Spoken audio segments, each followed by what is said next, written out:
Bienvenue à cette nouvelle capsule vidéo, toujours sur les fonctions, qui concerne le deuxième module, à savoir les dérivées et les primitives. Donc dans cette partie, nous allons apprendre comment calculer la dérivée d'une fonction et comment trouver les primitives d'une fonction. Et quelle est l'utilité de cela? La dérivée, ça permet au fait de trouver le sens de variation d'une fonction, ce qui est essentiel pour tracer la courbe d'une fonction. Donc, à savoir si la fonction est croissante sur tel intervalle ou bien elle est décroissante sur tel intervalle. Donc, ça, c'est l'utilité des dérivées. Et les primitives, ça sert surtout dans la dernière partie de l'étude des fonctions, les calculs d'intégrale. Donc, c'est une partie très essentielle également parce que pour trouver le sens de variation d'une fonction, il faut savoir impérativement calculer la dérivée de cette fonction. Donc, sans tarder, passons à la première partie de ce module. Donc, l'étude de la dérivabilité en un point. Donc, c'est un peu comme la continuité. Comment savoir si une fonction est dérivable en un point. Étude de la dérivabilité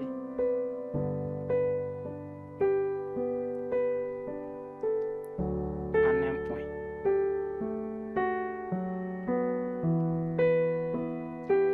Et ça aussi, il faut faire des petits calculs pour déterminer si une fonction f est dérivable en un point. Et f, soit une fonction f est dérivable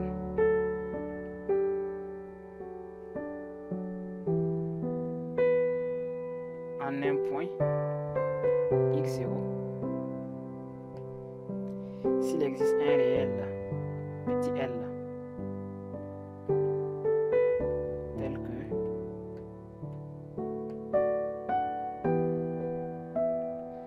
la limite de f de x moins l'image de x0, c'est-à-dire f de x0 divisé par x moins x0 quand x tend vers x0 est égal à petit l. Ou bien, donc ça c'est la première condition. La deuxième condition, si la limite toujours de f de x moins f de x0 sur x moins x0 quand x tend vers x0 négatif, x0 moins, c'est-à-dire à gauche de x0, est égal à la limite de f de x moins f de x0 toujours sur x moins x0. Cette fois-ci, quand x tend vers x0 positif, les deux sont égaux et égales à L. Et la dernière condition, ou bien encore, limite de f de x0 plus un réel h moins f de x0 sur h quand h tend vers 0 est égal à L. Donc ce sont les conditions, les trois conditions possibles. Pour qu'une fonction soit dérivable en un point, il faut, si la fonction n'est pas continue, ça veut dire que forcément qu'elle n'est pas dérivable. Parce qu'on n'aura que la limite ici, parce que la limite à gauche et à droite doit être toujours la même et donner un réel. Donc la limite de f de x moins f de x0 sur x moins x0 quand x tend vers 0 négatif et quand x tend vers 0 positif doit être égal à la même limite, est égal à un réel L. Donc ce sont les trois conditions nécessaires pour qu'une fonction soit appelée fonction dérivable. Et L peut s'écrire de cette façon, L égale à f' de x0. C'est le nombre dérivé de f.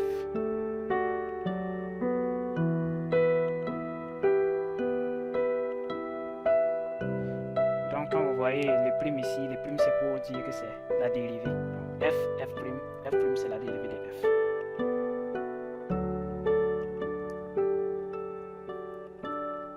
Maintenant, au cas où la fonction n'est pas dérivable, on va énoncer les conditions qui font qu'une fonction n'est pas dérivable en un point.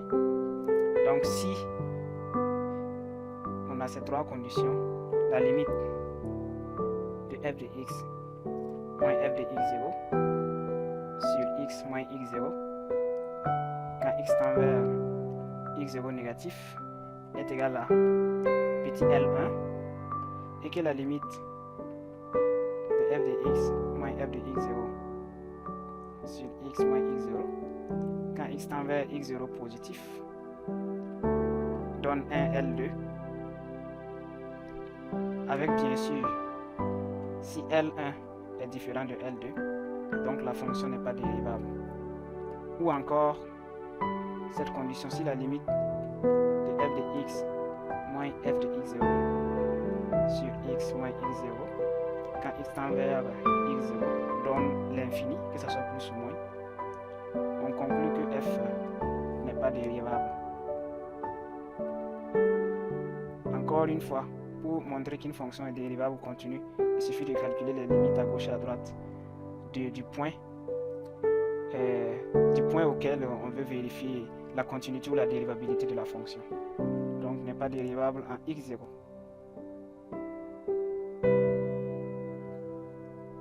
C'est très important de préciser en x0. Elle peut ne pas être dérivable en x0 et être dérivable en un autre point. Donc quand on parle de dérivabilité, c'est sur un point précis ou bien un intervalle précis. Une fois qu'on a vu ce que c'est que la dérivabilité, comment montrer la dérivabilité d'une fonction en un point, on va passer au calcul des dérivées de fonctions. Et là, c'est vraiment une partie à maîtriser. C'est essentiellement des propriétés, des opérations.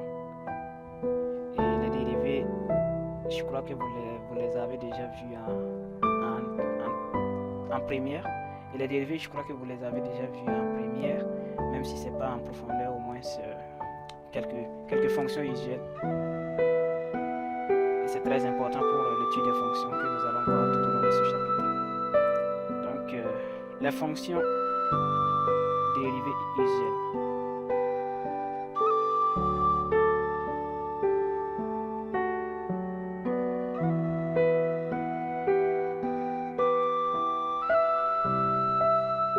Le premier cas,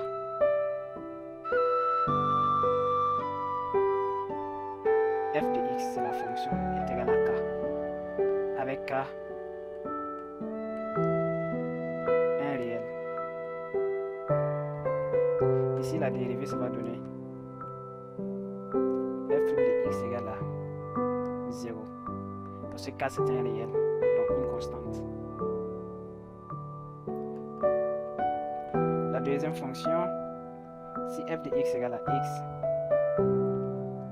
alors sa dérivée f' de x serait égal à 1.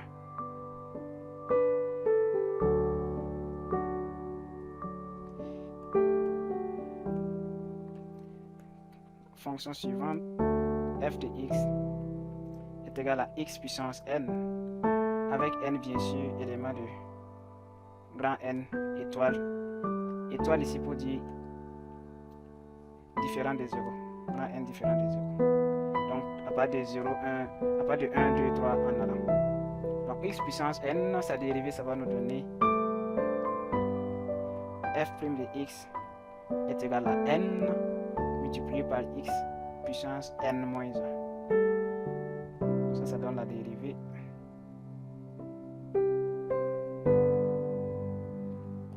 Ensuite, la fonction f de x est égale à 1 sur x, avec bien sûr x différent de 0, parce que réel sur 0, ça va donner, c'est pas impossible à calculer. Parce que réel sur 0, c'est pas possible de calculer ça. L'ensemble des définitions n'est pas défini en 0. Ici, pour cette fonction, nous avons f' de x est égal à moins 1 sur x au carré. Pour généraliser encore, f de x égale à 1 sur x puissance n, avec n doit être supérieur ou égal à 2. Ça va nous donner en dérivée, la dérivée de cette fonction, ça donne moins n sur x puissance n plus 1.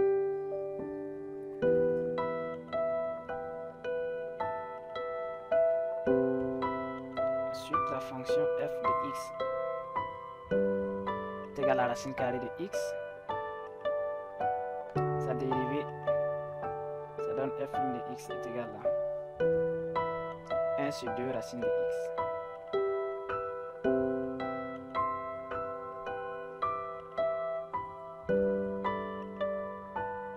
Ensuite, la fonction cosinus.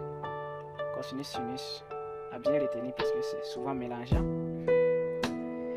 La dérivée, ça va donner moins sinus. F' de x moins sinus x.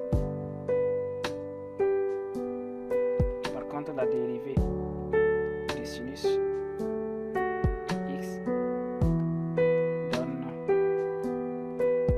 cosinus x.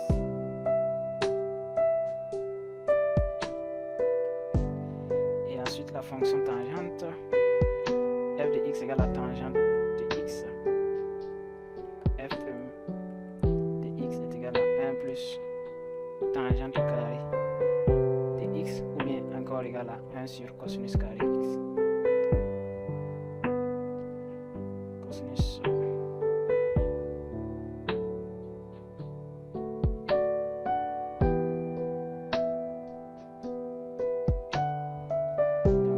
les deux c'est la même chose. 1 plus tangente carré x sur 1 est encore égal à 1 sur cosinus carré x. Et là, nous passons au calcul des dérivées pour les fonctions que nous allons étudier en long et en large dans les prochains modules. Et il s'agit des fonctions logarithme, népérien et exponentielle. Donc pour la fonction logarithme, f de x égale à ln de x. La dérivée, ça donne 1 sur x. Et la dernière fonction exponentielle, s pour x, sa dérivée ne change pas.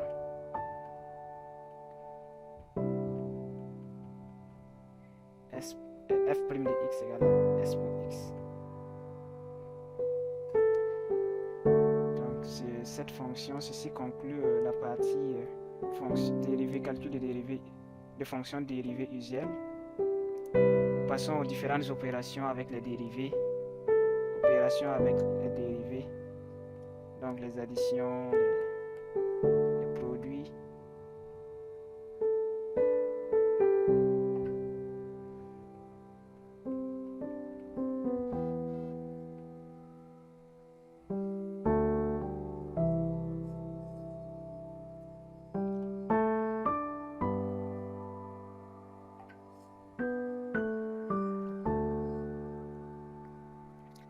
Pour la somme d'une fonction u plus v, le tout prime est égal à u prime plus v prime. Ça, c'est la première propriété. Deuxième, un réel k multiplié par u, le tout prime, est égal à k fois u prime, avec k un réel, donc une constante.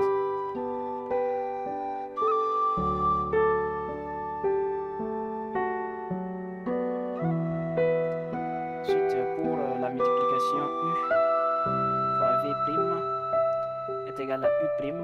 Ici il faut faire très attention parce que c'est pas u prime fois v prime. U fois v le tout prime c'est égal à u prime fois v plus v prime fois u.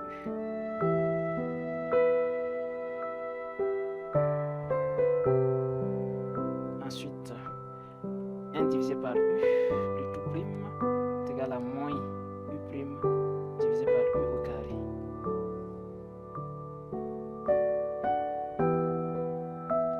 Ici, ça représente une fonction quelconque.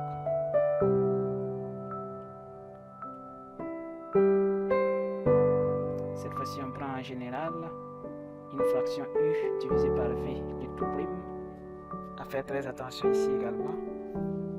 C'est égal à moins u prime v moins v prime u divisé par v au carré.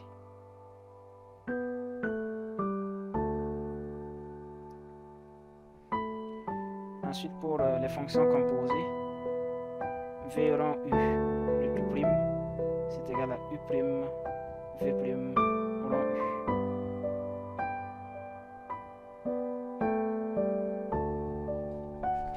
Et pour la fonction puissance, u puissance n prime, c'est égal à n multiplié par u prime multiplié par u puissance n moins 1. Ici, n doit être supérieur ou égal à 2. Et la fonction inverse, 1 divisé par u puissance n, le tout prime, c'est égal à moins n u prime divisé par u puissance n plus 1. Et cette fois-ci, n doit être supérieur ou égal à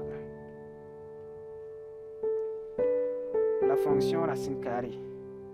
Racine carrée de u toujours une fonction quelconque, c'est égal à u prime divisé par 2 racines de u. Et on termine avec la fonction ln de expo. Ln de u, tout prime, c'est égal à u prime divisé par u. Et ln de valeur absolue de u, tout prime, c'est égal à u prime toujours divisé par u. Et la dernière fonction, expo u prime, c'est égal à u prime fois expo de u.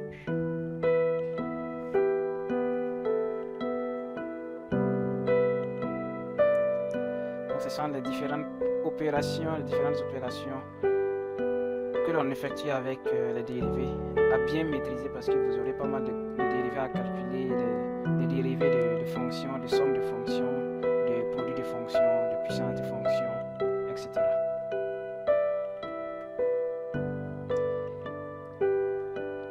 Maintenant, nous verrons qu'est-ce que c'est qu'une dérivée, qu'est-ce que c'est que des dérivées successives. C'est-à-dire on dérive une fois, dériver deux fois, dériver trois fois, ainsi de suite, ainsi de suite. Donc les dérivées successives,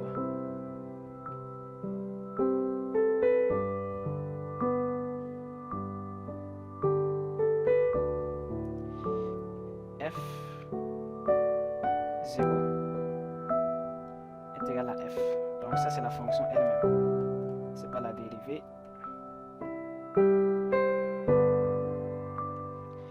À partir du moment où on a f puissance 1 ici, qui est encore égal à f', là maintenant on est à la dérivée première. Donc la première dérivée première de f. Ensuite, si on a 2 ici, ça veut dire on dérive deux fois. On dérive la dérivée première, ce qui va donner la dérivée seconde. Dérivée seconde de f.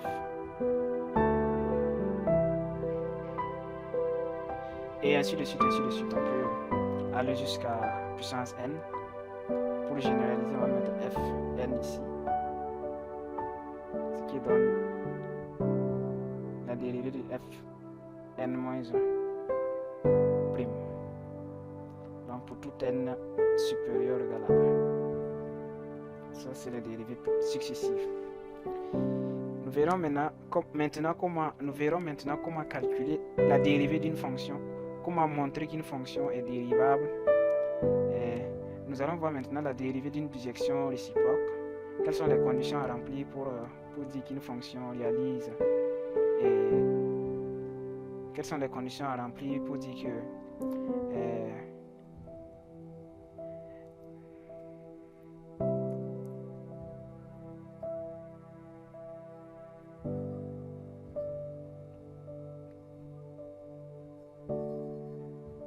quelles sont les conditions nécessaires pour dire que la bijection réciproque d'une fonction est dérivable sur un intervalle donné. Donc, la dérivée d'une bijection réciproque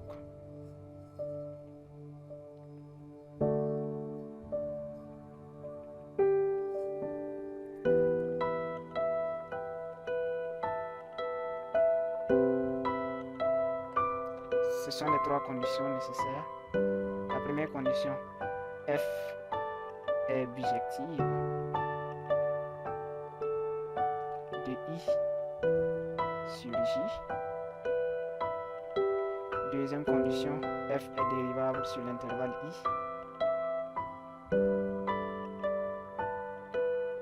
Et la troisième condition, pour tout élément de i, pour tout x élément de l'intervalle i, on a que la dérivée de cet élément est différente de 0. Donc une fois ces trois conditions réunies, on peut dire que f-1 est dérivable sur j. Donc f-1 c'est la bisection réciproque de f.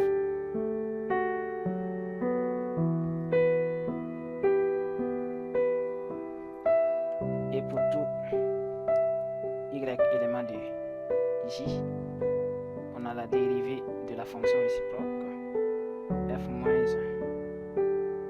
prime fonction de y est égal à 1 divisé par f prime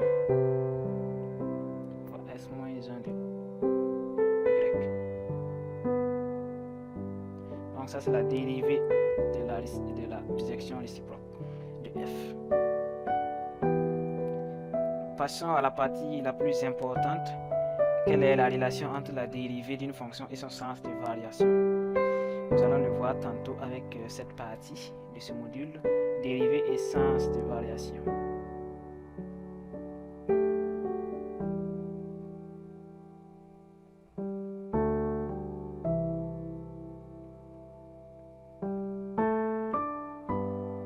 Donc, soit une fonction f', la dérivée, la fonction dérivée de f,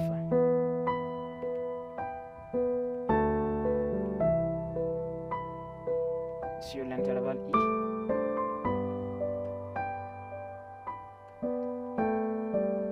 si pour tout x élément de l'intervalle i,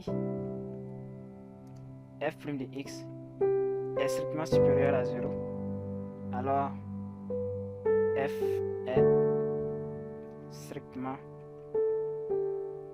croissante sur cet intervalle. Et généralement croissante, on représente par le symbole la flèche qui monte, donc ça croît, strictement croissante sur i. Et la deuxième condition, si pour tout x élément de i, f' de x est inférieur à 0, alors f est strictement décroissante.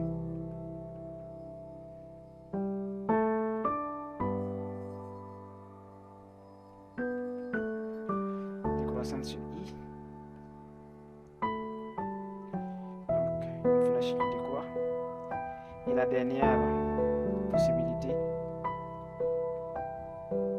si pour tout x élément de i, f' de x est égal à 0, alors f est constante sur cet intervalle. Alors f est croissante sur cet intervalle. F est plutôt constante. Alors f est constante sur cet intervalle.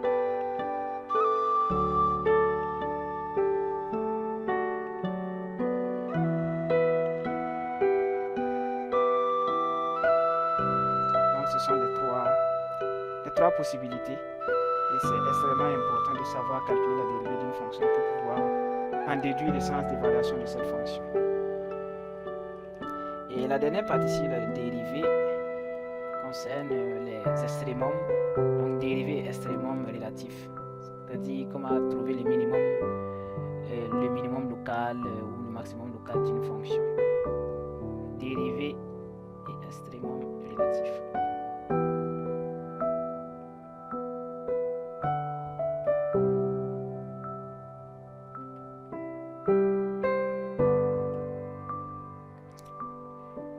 Si f' s'annule à x0,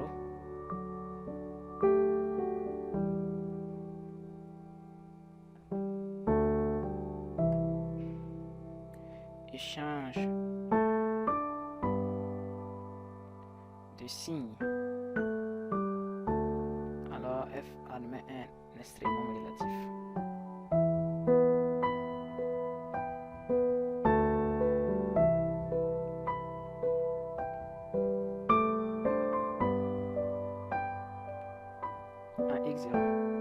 Ça veut dire quoi? Ça veut dire si on a une fonction qui est définie sur comme ça, plus l'infini, et que ça s'annule ici, ça veut dire ça change de signe.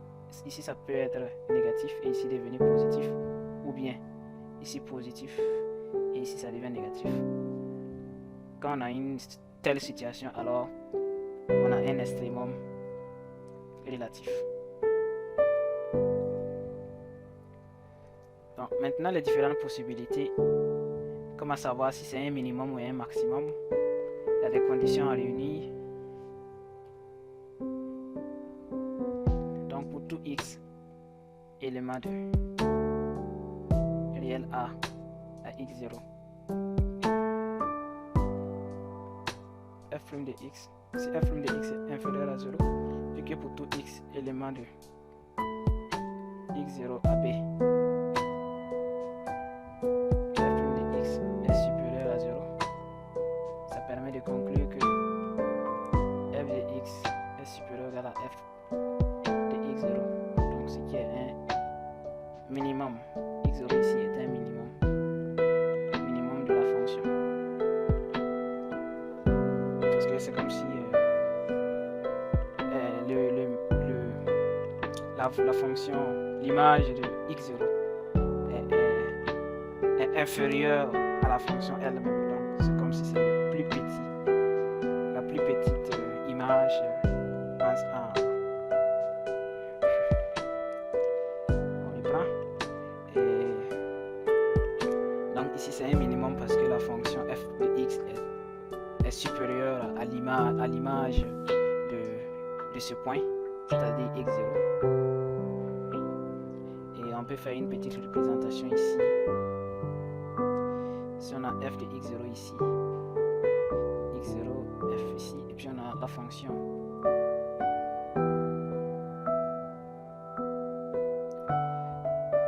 la courbe c'est f, plutôt, et puis on a la fonction comme ça.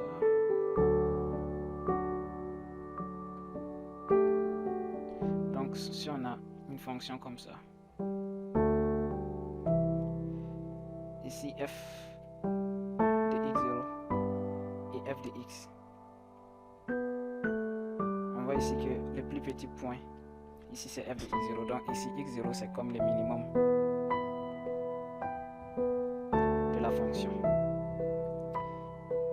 Donc la deuxième possibilité, si pour tout x élément de a à x0, on a que f' de x supérieur à 0, et ensuite pour tout x élément de x0 à b, on a que f' de x inférieur à 0. Alors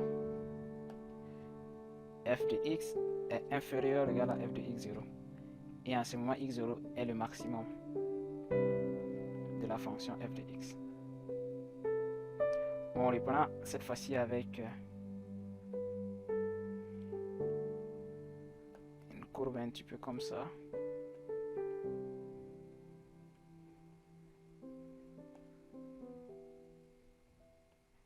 x0 ici, f de x0. Ah, c'est le maximum de la fonction.